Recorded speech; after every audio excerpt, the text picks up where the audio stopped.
How is it possible that Doctor Strange, despite having in his possession one of the most powerful weapons in the entire MCU, didn't even use it once to face Thanos? How could he not use something that helped him defeat an enemy like Dormammu against Thanos? Could it be that he was so stressed and focused on his fight with Thanos that he actually forgot he was the Time Stone Guardian? Or is it a plot hole? That's what I'm going to talk about and explain in detail in this video.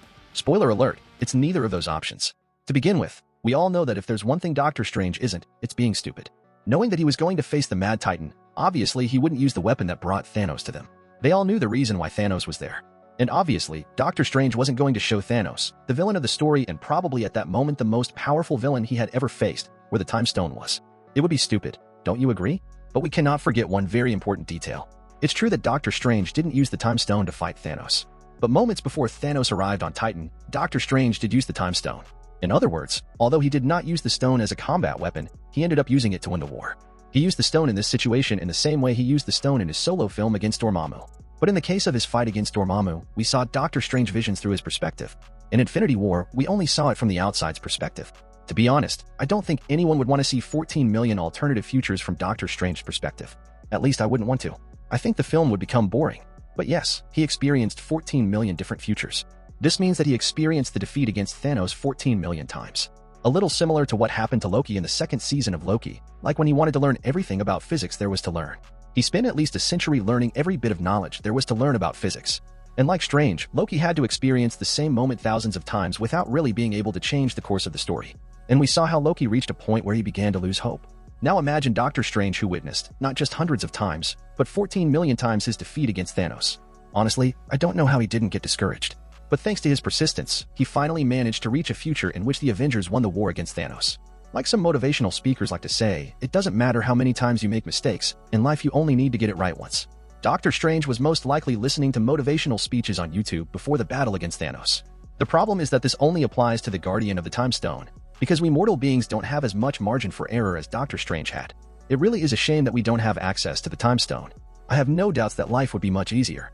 Also different from the fight against Thanos, against Dormammu Doctor Strange created a temporal prison. In this case, Doctor Strange won the fight by making Dormammu give up, because after many attempts, Dormammu realized that he was not powerful enough to be able to undo the time loop created by the Time Stone. And just like in the case of Thanos, Dormammu was also more powerful than Doctor Strange, which is why he realized that creating a time loop was the only way to defeat Dormammu. But then why didn't he do the same against Thanos? This question actually has a very obvious and simple answer. The time loop would never work against Thanos, because unlike Dormammu, Thanos had more than one Infinity Stone in his possession. At that time, he had in his possession 4 Infinity Stones. And guess what surpasses the power of one Infinity Stone? That's right, 4 Infinity Stones.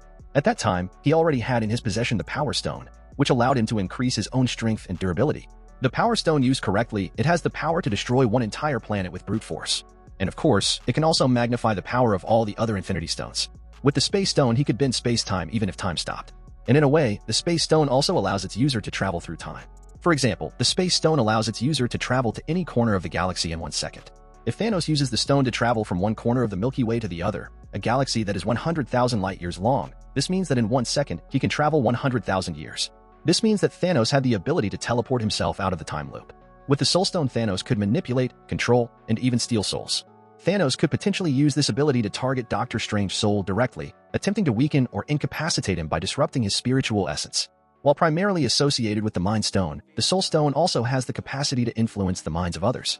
Thanos could have tried to exert control over Doctor Strange's mind, manipulating his thoughts or perceptions to gain an advantage in battle, to compel him to submit to his will. And with the Reality Stone, Thanos would be able to create a reality where time does not exist. He would create a local reality where time would not be necessary, exactly as it was before the Big Bang. So you can already see that using the time loop against Thanos would just be a waste of time. In fact, I have no doubts that Doctor Strange tried to use the time loop and every possible strategy using the Time Stone in the 14 million futures he saw to win the war. But he just ended up losing every single time, until he finally saw a light at the end of the tunnel and realized that using the Time Stone was not the solution to win the war. In fact, I think the only reason it took him 14 million futures to realize that keeping the Time Stone wasn't the solution to winning the war was because that idea hadn't even crossed his mind. If you stop to think about it, it really was impossible, and it didn't even make sense that Doctor Strange alone, with the Time Stone, would be able to touch a Thanos with 4 Infinity Stones. Let's imagine a scenario where Doctor Strange has time to prepare the time loop to imprison Thanos. The moment Doctor Strange activates the Time Stone, Thanos would immediately feel the presence of the stone, thanks to the 4 stones he possesses, and would be able to counter Doctor Strange's plan. That said, I really hope you don't make me think of 14,604 ways Thanos could beat Doctor Strange just so I can demonstrate that I'm correct in what I'm saying. And we also can't forget that every time Doctor Strange used the Time Stone, he was completely exhausted. The Time Stone is a very powerful weapon, so it will require a lot of power and energy from its user. And Doctor Strange, before the fight against Thanos, had used the Time Stone to see the 14 million possible futures.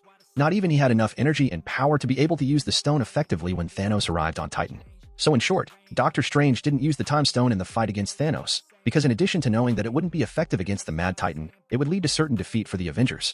As expected from a genius like Stephen Strange, he ended up using the stone in the best possible way, because it was thanks to the 14 million futures that he saw that he was able to make the right decisions to guarantee the Avengers' victory. Who has been watching my videos since my first video, knows that my goal for this year was to reach 1,000 subscribers. And just after 3 months, thanks to 1,300 very special people, I have already achieved my goal. You know how hard it is to grow a channel on YouTube when you are starting out. But thanks to 1,300 very special people, the impossible became possible. My goal now is to reach 5,000 subscribers. But that goal is impossible without your help. But with your help, I don't have any doubts that we will be able to accomplish that. Your subscription will make all the difference to me. You will become part of the history of the growth of this channel. Without you, the growth of this channel and my goal will be impossible to accomplish. Thank you in advance. If you want to know who are the biggest Marvel and DC copycat characters, you really need to watch this video. I promise you will be surprised with some of the characters on the list. See you there.